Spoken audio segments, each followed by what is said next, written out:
Gálatas capítulo 5, versículos 22 a 26. Diz assim a palavra do nosso Deus: mas o fruto do Espírito é amor, gozo, paz, longanimidade, benignidade, bondade, fé, mansidão, temperança. Contra essas coisas não há lei. E os que são de Cristo crucificaram a carne com as suas paixões e concupiscências. Se vivemos em espírito, andemos também em espírito.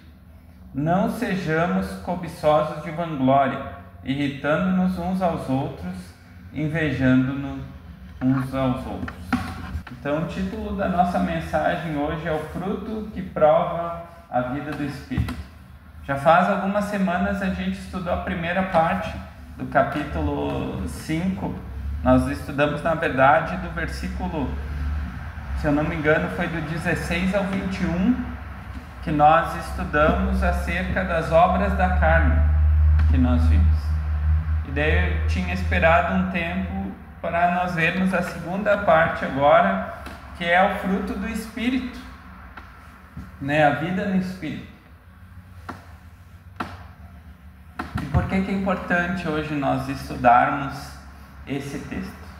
Porque nós vemos que o movimento pentecostal, neopentecostal, eles têm feito um estrago muito grande hoje nos nossos dias. Que eles falam que o ser cheio do Espírito está muito mais relacionado a experiências, a dons miraculosos, emoções. Mas nós vamos ver que a palavra de Deus, ela diz que alguém que é cheio do Espírito, ele tem o caráter de Cristo.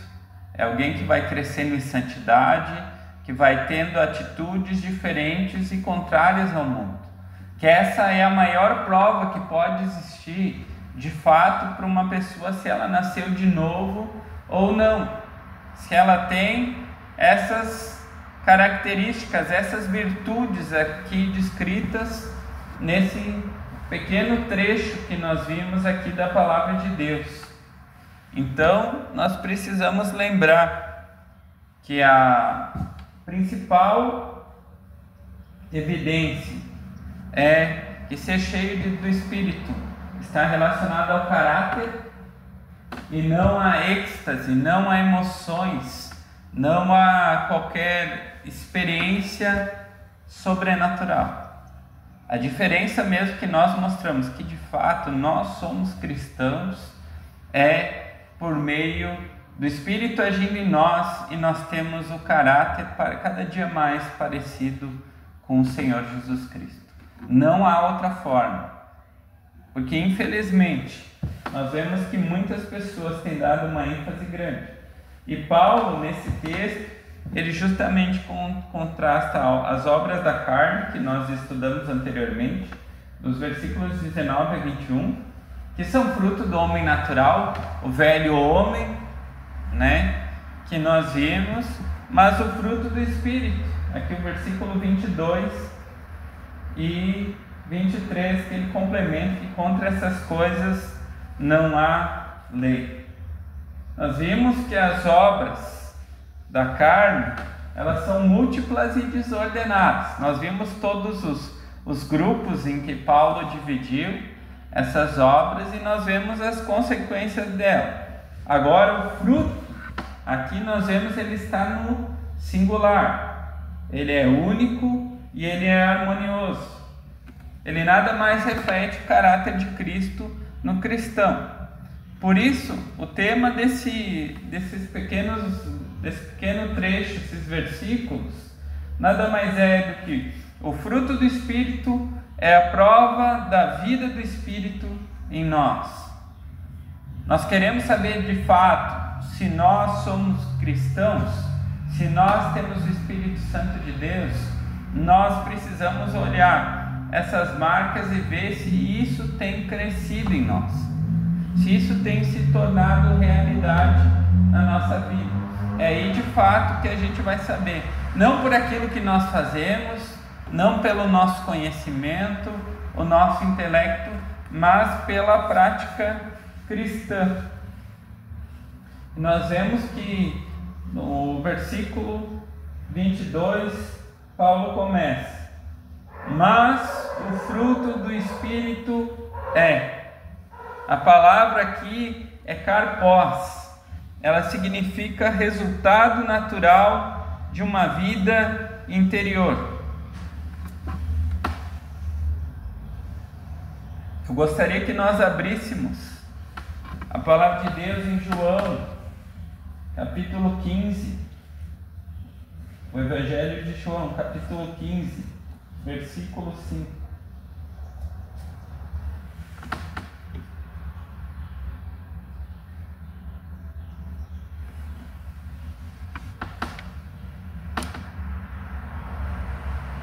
Diz assim a palavra de Deus: eu sou a videira, vós as varas. Quem está em mim e eu nele, esse dá muito fruto, porque sem mim nada podeis fazer. Então nós vemos que o cristão necessariamente ele vai produzir bons frutos, ele vai ser frutífero, porque ele tem o Espírito Santo de Deus. E é o Espírito que faz, que age na vida do cristão para que ele tenha o caráter mudado, tenha essas virtudes que a gente vai ver depois uma por uma, para que a gente possa estar apto para servir no corpo de Cristo.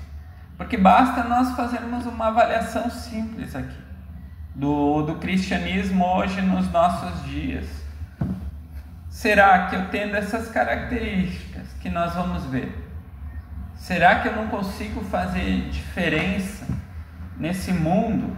Quando eu olho que pessoas que alegam ter dom de línguas, cura que não curam, e profecias vazias, mas quando nós olhamos para a palavra de Deus e vemos alguém que ama de fato, alguém que tem paz, alguém que realmente é uma pessoa boa, que tem bondade, alguém que é manso, será que essa pessoa ela não está apta para servir, capacitada para servir no corpo de Cristo e útil para toda boa obra? Porque às vezes nós ficamos tentando olhar essas experiências, essas coisas, mas nós esquecemos que uma pessoa com caráter, ela é útil, com o caráter de Cristo, ela é útil para servir em qualquer obra. Ela está apta por Deus para ser alguém muito usado por Deus. Porque nós devemos lembrar que a carne ela pode imitar boas ações, mas somente o Espírito produz santidade genuína. A santidade só vem por meio do Espírito Santo de Deus, habitando em nós e limpando a nossa mente, os nossos pensamentos, colocando as coisas do alto, aquilo que é puro, aquilo que é agradável, aquilo que é amável, diante de Deus. A carne ela até gera aparência, mas o Espírito ele transforma a essência. De inimigo de Deus, de rebelde, a filho amado, servo de Deus. Então a minha essência agora é outra. Agora estou apto para servir por meio do Espírito. A carne produz obras, aquelas que nós vimos naqueles versículos anteriores. O Espírito ele produz esse fruto. É por isso que nós devemos lembrar novamente do que João diz no capítulo 15: sem mim nada podeis fazer. Então nós vemos que a origem do fruto é uma obra exclusiva do Espírito. Só vai dar bom fruto quem tem o Espírito Santo de Deus habitando, quem nasceu de novo, quem foi regenerado. É aí que nós conseguimos ver a diferença dos verdadeiros cristãos e dos falsos. O verdadeiro, ele vai dar fruto. O falso vai até demonstrar uma certa aparência de piedade, certas coisas, mas quando nós avaliamos suas obras, no fundo nós veremos que são obras más e obras buscando a sua própria glória. O fruto do Espírito vai fazer com que nós possamos honrar e glorificar a Cristo por meio da nossa vida. Então, é totalmente diferente. Thomas Watson, ele diz que a santidade é o selo do Espírito sobre a alma regenerada. Onde não há esse selo, não há vida espiritual. Então, nós precisamos entender que eu posso ter dons, ministério, conhecimento, mas se eu não tenho o fruto do Espírito, é apenas uma religião natural. É por isso que diz que muitos pastores, teólogos vão para o inferno. Eles podem ter conhecimento, eles podem viver uma vida religiosa, eles podem até aparentar certas coisas, dons. Tem muita gente que fala em línguas e vai para o inferno. E nós, como cessacionistas, nós nem cremos nisso. Mas tem muitas pessoas que manifestam determinados, diz que tem dom também para ensino e tantas outras coisas. E nós vemos pessoas com capacidade de oratória indo para o inferno. Porque a questão não é conhecimento, a questão não é intelecto, a questão não é ministério, a igreja crescendo, mas é caráter, é vida transformada. Então, o fruto é a prova viva da nova natureza. Mas agora nós vamos olhar cada um dessas virtudes, que são 9 virtudes cristãs, que o apóstolo Paulo cita aqui.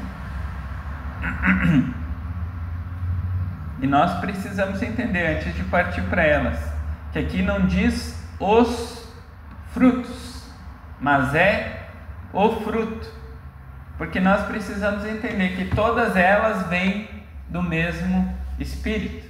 Então é o fruto do Espírito, é ele que produz todas essas virtudes na vida do cristão. Ele vai trabalhando elas para que a gente possa ser cada dia mais parecido à imagem de Deus.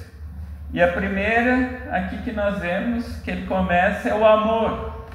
Nós vimos, o irmão Wanderson trouxe a palavra acerca do amor, e nós vimos que tem diferentes termos. Aqui o termo, obviamente, é ágape, o amor de Cristo, o amor sacrificial, divino, altruísta. Quero que, novamente, nós abrimos a palavra de Deus lá em 1 João, capítulo 4, versículos 7 e 8. 1 João, capítulo 4, versículos 7 e 8. Que diz o seguinte: Amados, amemos uns aos outros, porque o amor é de Deus, e qualquer que ama é nascido de Deus e conhece a Deus. Aquele que não ama não conhece a Deus, porque Deus é amor. Então nós vemos aqui a importância que é o amor aqui, que nós devemos olhar, o amor de Cristo, que sofreu em nosso lugar naquela cruz. Não é essa paixão passageira, é um amor que ele dá em vez de exigir. E como é que nós conseguimos avaliar o nosso amor, se o nosso amor realmente é como aqui descrito, o ágape? O amor que eu demonstro pelas pessoas, ele é um amor egoísta, ou ele é um amor conforme Cristo me ensinou? Um amor que busca o bem-estar do próximo, um amor sacrificial, que eu deixo os meus desejos, as minhas vontades de lado e penso no próximo. É em meio a isso que eu consigo avaliar. E o Espírito Santo de Deus, ele gera em nós o amor de Cristo. Um amor que perdoa, que serve e que se entrega. E ele é o exemplo máximo desse amor. Ao se entregar naquela cruz, por causa dos nossos pecados, sofrer a justa ira de Deus em nosso lugar. Essa é a maior demonstração de amor que nós temos. O exemplo máximo que culmina com o perdão dos nossos pecados. Mas ele continua.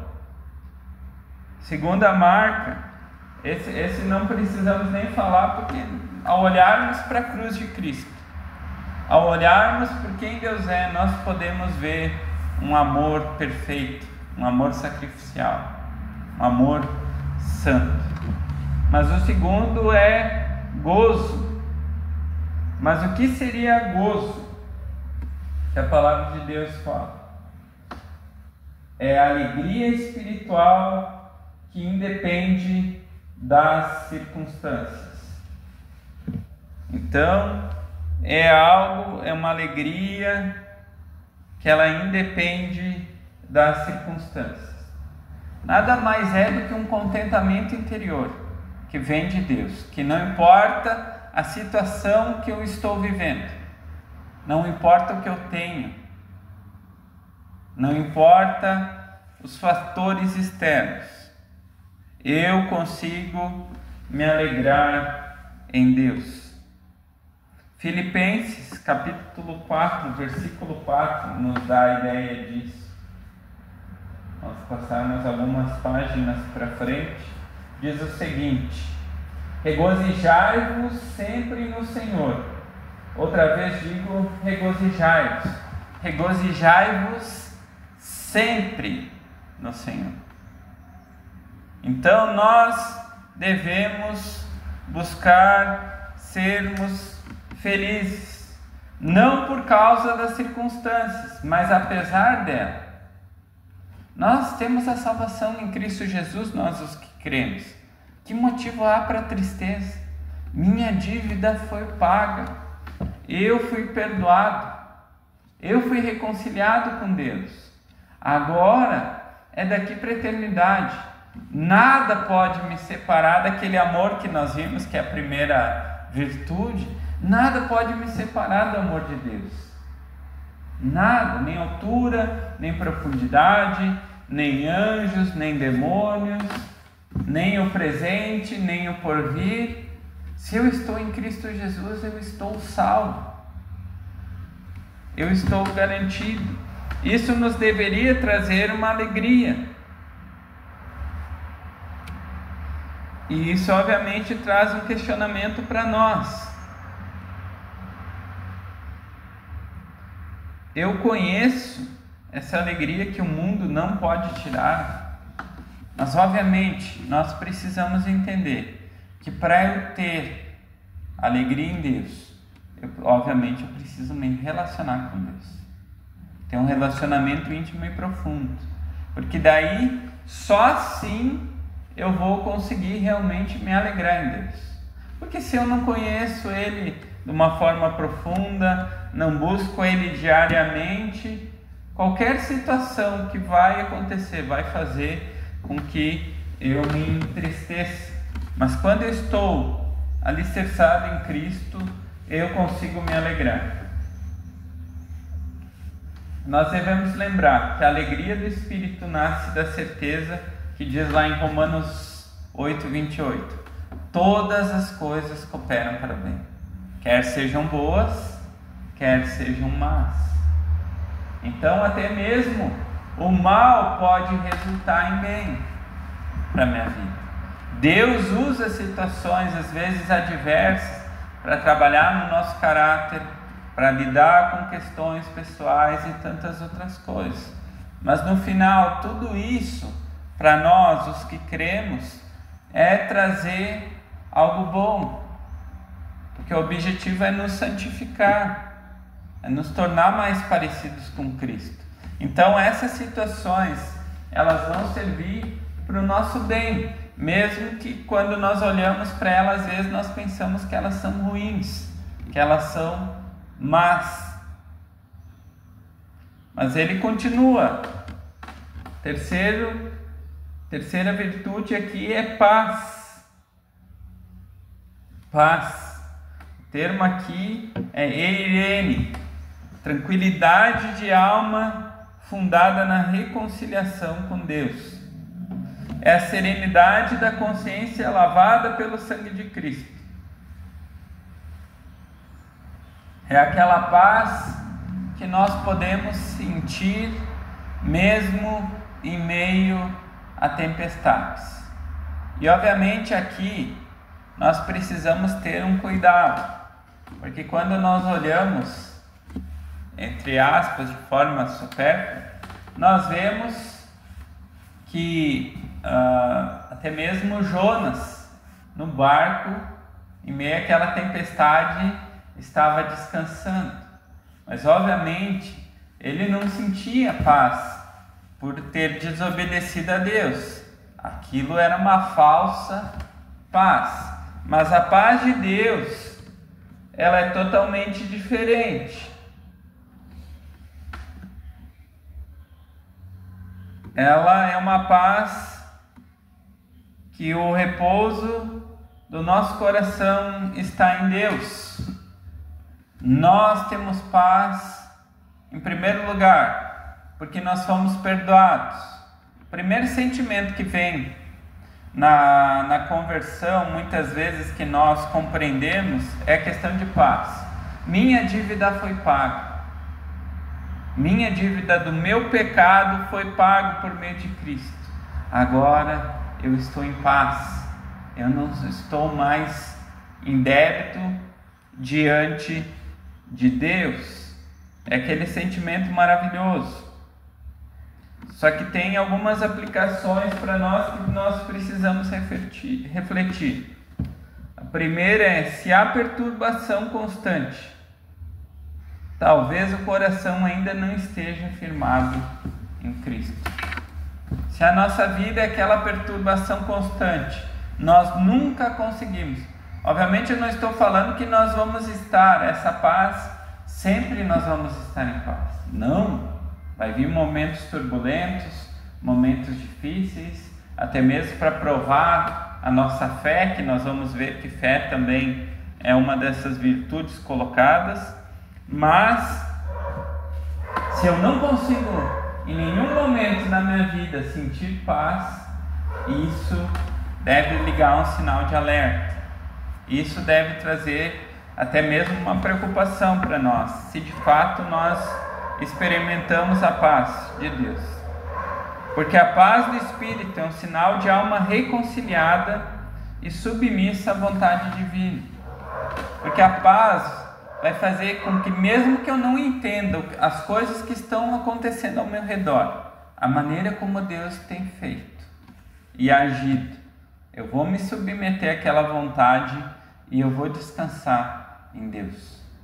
Eu vou confiar em Deus, que Ele tem o melhor, que Ele sabe o que é melhor.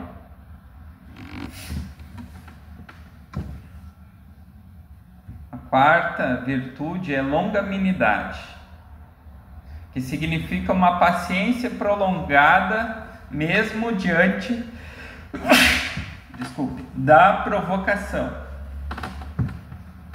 É uma paciência que vem mesmo quando eu sou provocado da pior forma. Colossenses, capítulo 1, versículo 11, nos traz um exemplo disso. Colossenses, capítulo 1, versículo 1.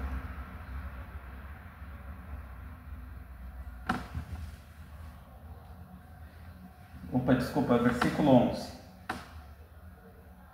Fortalecidos em todo o poder, segundo a força da sua glória, em toda a paciência e longanimidade com gozo. Então nós vemos que aqui é muito importante a longanimidade. Nós vemos que é a graça que sofre muito e ainda ama. Nós, como cristãos, nós sabemos que nós vamos sofrer. Vamos sofrer rejeição, injustiça, Até porque esse mundo é oposto aos nossos valores. Esse mundo jaz do maligno. Então nós vemos que os valores são todos corrompidos, manchados pelo pecado. E quando nós tentamos agradar a Deus, nós vamos enfrentar oposições, até mesmo de familiares, amigos, pessoas que nós amamos. A longanimidade vai fazer com que a gente seja mais, que nós vamos ver mais para frente também, pacientes. É o amor na sua forma mais paciente. E como é que eu vejo se Deus está trabalhando isso? Quando eu sou ofendido, eu costumo reagir com ira ou eu suporto com esperança?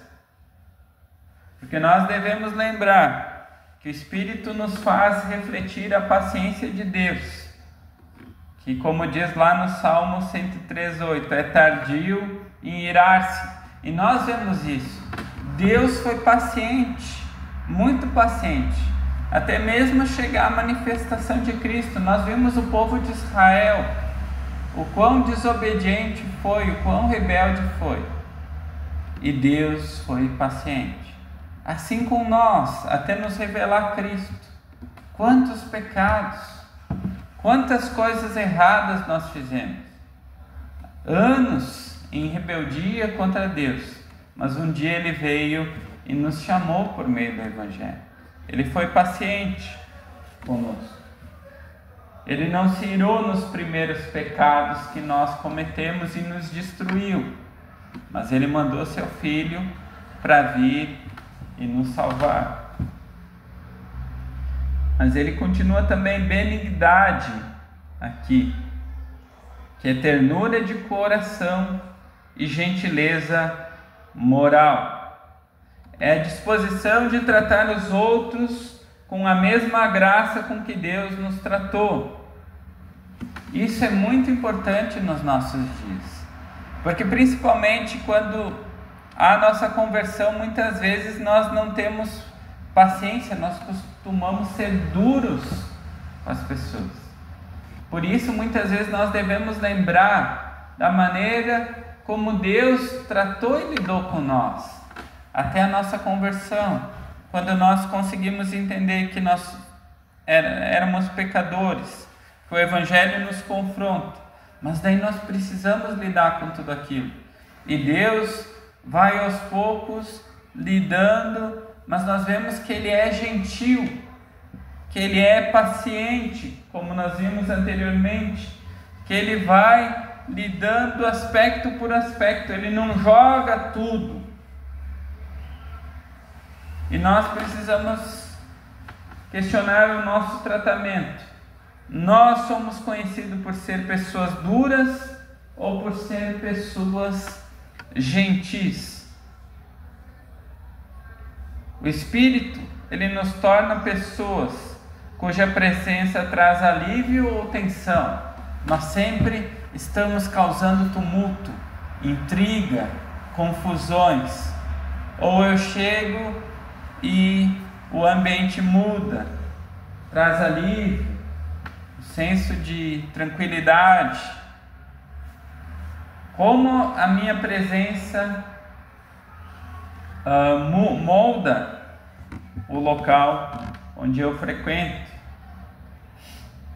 A sexta virtude é a bondade, que obviamente é a ação prática do bem. Enquanto a benignidade que nós vimos, a virtude anterior, é a disposição, a bondade ela vai ser a ação concreta, é a prática da justiça e da misericórdia. Efésios capítulo 5. Passando um pouquinho para frente, Efésios capítulo 5, versículo 6. Ele diz o seguinte, versículo 9, desculpe.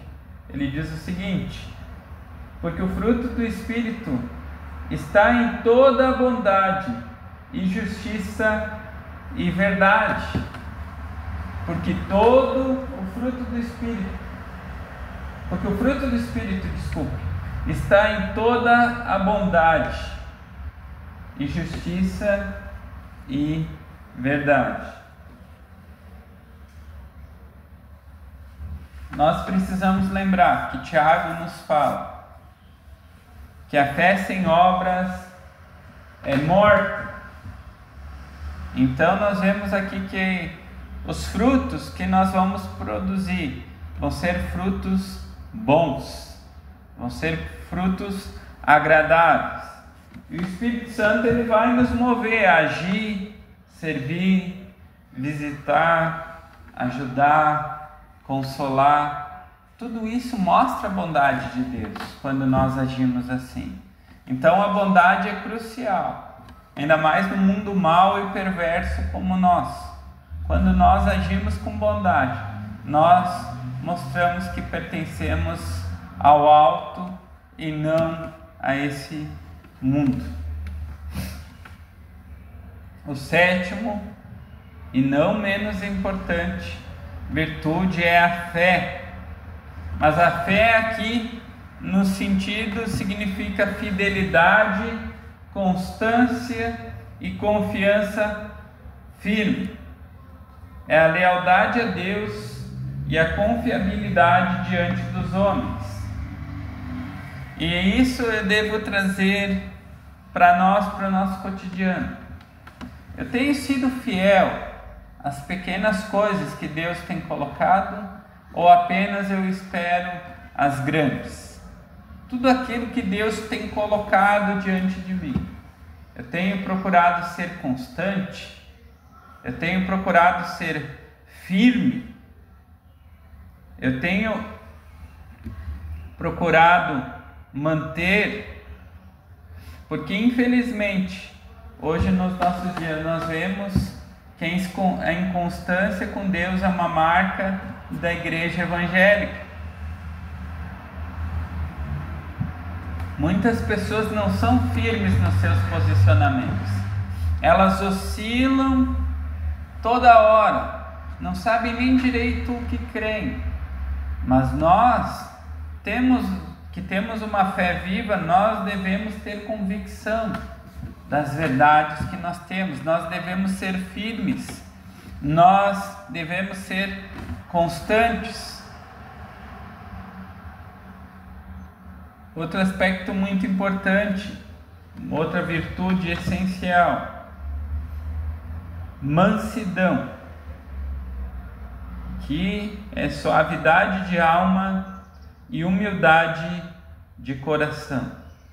Aqui nós precisamos entender que muitas vezes, quando nós olhamos para a mansidão, nós pensamos que é alguém que é fraco, mas aqui não é fraqueza. Ser manso não é ser fraco, mas é alguém que controla a força, alguém que consegue, é um poder que consegue se submeter. E nada melhor do que nós olharmos na palavra de Deus, lá em Mateus capítulo 11, que nos mostra isso. 11, versículo 29. Nosso próprio Senhor Jesus Cristo nos ensinando. Ele diz: tomai sobre vós o meu jugo e aprendei de mim, que sou manso e humilde de coração. Manso. O Senhor Jesus Cristo era manso. Era alguém que nós sabemos que era o Todo-Poderoso, o Deus eterno nesse mundo. E mesmo assim, alguém poderoso, mas que conseguia controlar a sua força. Quando eu sou ofendido, eu costumo defender a mim mesmo com agressividade, ou eu coloco a minha causa diante de Deus e confio no poder de Deus? Porque nós precisamos entender que a mansidão é a graça dos fortes que confiam no Senhor. Eu confesso que esse é uma virtude muito difícil, que eu tenho muita dificuldade pela questão da impulsividade, pela questão de querer se defender. A gente cresce numa cultura que ser homem é ser alguém agressivo, que é forte, que vai para cima, que não leva desaforo para casa. Então nós precisamos lidar muito com isso, que às vezes, quando alguém nos ofende, a conduta que nós devemos ter é totalmente contrário disso que nós aprendemos no mundo, porque agora nós pertencemos a Cristo. Então, quando alguém vem e age mal com nós devemos não rebater o mal com o mal, mas confiar e colocar a nossa causa diante de Deus e procurar ser manso, controlar aquela vontade que vem de que nós venhamos a agredir o próximo, que nós venhamos a usar palavras grosseiras, mas eu controlar isso. E a nona virtude é a temperança. Temperança é o autodomínio, domínio não apenas sobre emoções, mas apetites, paixões.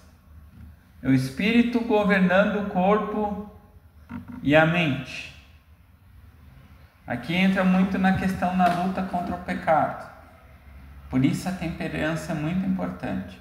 Quando vem aqueles pensamentos, quando vem aqueles desejos, quando o diabo joga aquelas setas, tentando fazer com que a gente caia em determinados tipos de pecado, como eu ajo em meio a tudo isso? Eu controlo essas emoções e desejos, ou eu sou dominado por eles quando eles vêm? Principalmente imoralidade, todas essas áreas. Quando eu sou atacado, eu deixo que eles me dominem ou eu controlo? O Espírito ele concede para nós, agora nós que somos cristãos, o poder para nós dizermos não à carne e sim a Cristo, sermos santos. Agora nós podemos lutar contra o pecado. Antes nós vivíamos na prática do pecado, escravos do sistema do mundo. Mas agora, por meio do Espírito, eu posso dizer não. Eu posso lutar. Antes, podemos dizer, um espancamento. Mas agora não. Agora eu sou chamado a lutar e a vencer os desejos da minha carne. Em Cristo, confiando no Espírito, no agir dele, porque ele me conduz, ele me concede esse poder do alto para agora rejeitar aquilo que o meu corpo quer fazer, aquilo que os meus desejos, minha mente, meus pensamentos.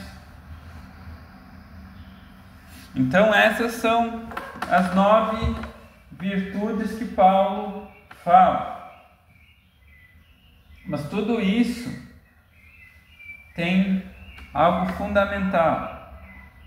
Versículo 23 diz que contra essas coisas não há lei.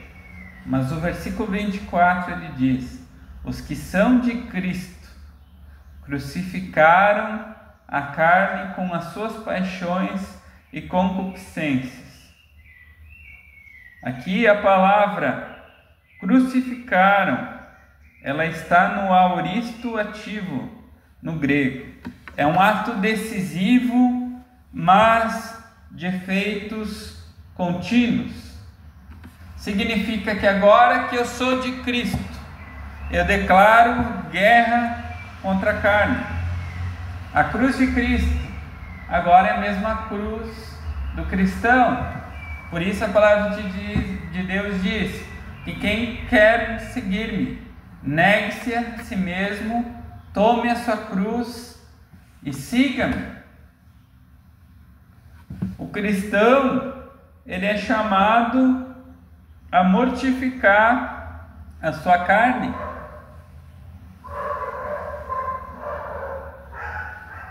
A cruz não é apenas o meio da salvação, mas ela é um método também de santificação. Na verdade, nós precisamos lembrar que isso é muito importante, que a vida no Espírito exige que a carne seja mortificada todos os dias. Todos os dias, quando eu me levanto, eu já devo iniciar o meu dia em oração, pedindo que Deus mortifique a minha carne, que Ele limpe a minha mente, meus pensamentos, que eu busque Ele já no início do dia para enfrentar as lutas. Nós precisamos lembrar que onde há tolerância com o pecado, o resultado vai ser que o fruto vai murchar. Mas onde há mortificação, onde eu luto contra a minha carne e venço por meio do Espírito, o fruto floresce. Por isso, eu devo avaliar: será que os frutos que eu tenho dado são frutos que crescem, que amadurecem, ou são frutos que murcham, porque eu não tenho constância, porque eu não tenho disciplina? Versículo 25 também ele diz: se vivemos em espírito, andemos também em espírito. Aqui também o verbo ele traz o sentido de andar passo a passo em ordem. Na verdade, muitas vezes as pessoas descrevem a vida cristã como se fosse uma corrida rápida, uma corrida de velocidade, mas aqui nós vemos que ela está mais para uma marcha contínua, é uma marcha contínua de obediência, é algo que vai ser todo dia, passo por passo. Ela não é algo veloz de uma hora para outra. Deus vai trabalhando, vai limpando as arestas, Ele vai nos moldando. O Espírito ele não nos empurra em êxtase, como muitas igrejas tentam fazer, mas Ele nos guia em constância, é diário. Não vai ter momentos de pico, em retiros espirituais, em orar no monte, experiências. É diário, eu com a palavra de Deus, orando, meditando, refletindo, aplicando. Não tem outra forma de crescer em santidade, em relacionamento com Deus e ser frutífero se não ser por meio do relacionamento diário com Deus. Quem vive pelo Espírito deve andar segundo Ele, nas palavras, nos pensamentos, até mesmo molda a intenção do nosso coração, que antes era sempre fazer a nossa vontade, mas Deus começa, por meio do Espírito, trabalhar no nosso coração, que agora nós podemos agradar a Deus. Spurgeon, falando desse texto, ele diz que o Espírito Santo não nos leva a correr, mas a andar, firmes, humildes e perseverantes. É uma caminhada cristã, como o peregrino bem descreve. É uma caminhada, não é uma corrida de curta distância e de velocidade, mas é passo por passo, me mantendo fiel, firme, em humildade e perseverante. E o versículo 26, ele traz outro ensinamento muito precioso para nós também. Ele diz: não sejamos cobiçosos de vanglória, irritando-nos uns aos outros, invejando-nos uns aos outros.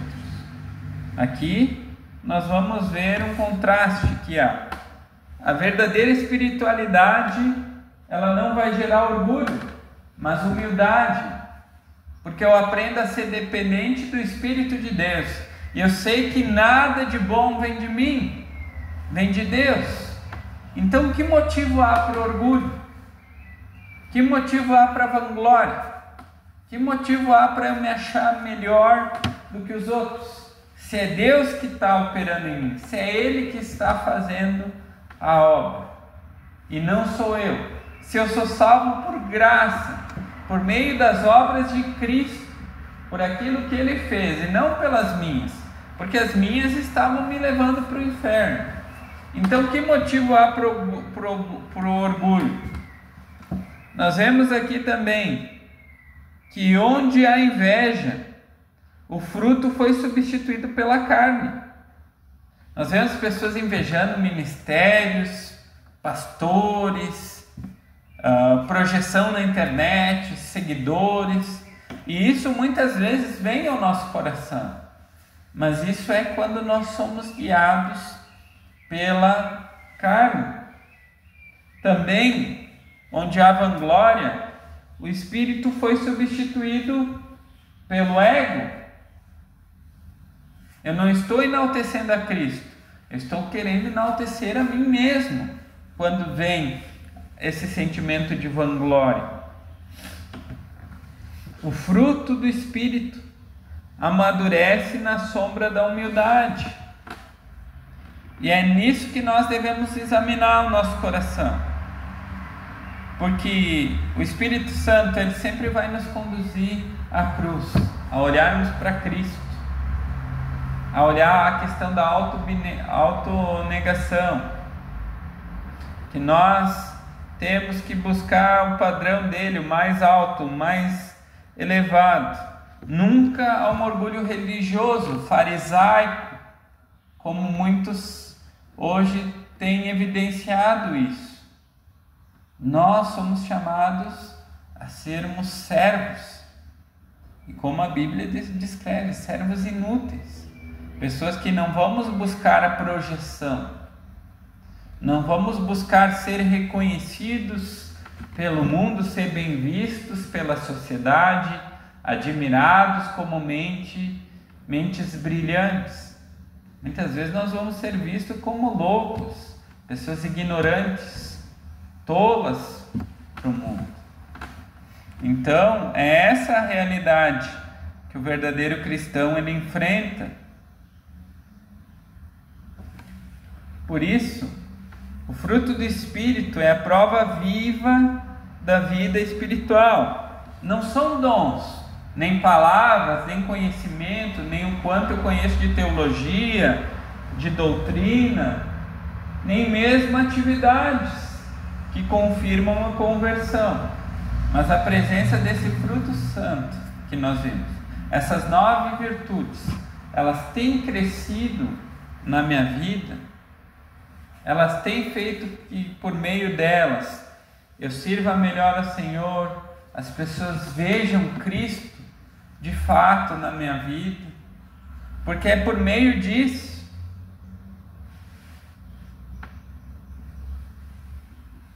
Martin Lloyd Jones, ele disse, para concluir, se o Espírito Santo habita em nós, ele não pode estar escondido, ele sempre frutifica. Então, o verdadeiro cristão, a verdadeira conversão, com a maturidade a gente começa a compreender isso, que a gente vê se aquela pessoa dá fruto ou não. Isso mostra se de fato ela é cristã ou não. E não é frutos da internet, seguidores, não é esse tipo de fruto, igreja cheia, mas é santidade, humildade, que nós vimos, obediência, o caráter de Cristo. E portanto nós devemos avaliar agora cada um de nós. Se o fruto está ausente, infelizmente, talvez a raiz nunca tenha sido plantada. Se há pouco fruto, orem por mais do Espírito. Nós somos chamados a orarmos e buscarmos em Deus, porque Deus diz que quem vem até Ele de maneira nenhuma Ele rejeita. Mas o desejo de Deus é que nós demos bons frutos, que nós sejamos usados por Ele. Até mesmo a palavra de Deus diz que nós devemos clamar por mais trabalhadores. Então, tem muito a ser feito para o reino de Deus. A nossa cidade aqui mesmo, a carência que tem enorme. E se há fruto abundante, que nós possamos glorificar o nosso agricultor celestial. Para finalizar, eu gostaria que nós lêssemos o último versículo, lá em João capítulo 15, versículo 8, que diz o seguinte: nisto é glorificado o meu Pai, que deis muito fruto, e assim sereis meus discípulos. Que nós realmente sejamos assim, cristãos frutíferos, que servem o nosso Rei, nosso Senhor Jesus Cristo, com tudo que temos, com tudo que somos, e que essas virtudes, cada dia mais, possam ser visíveis em nós, para que nós venhamos a agradar o nosso Senhor e o nosso Salvador.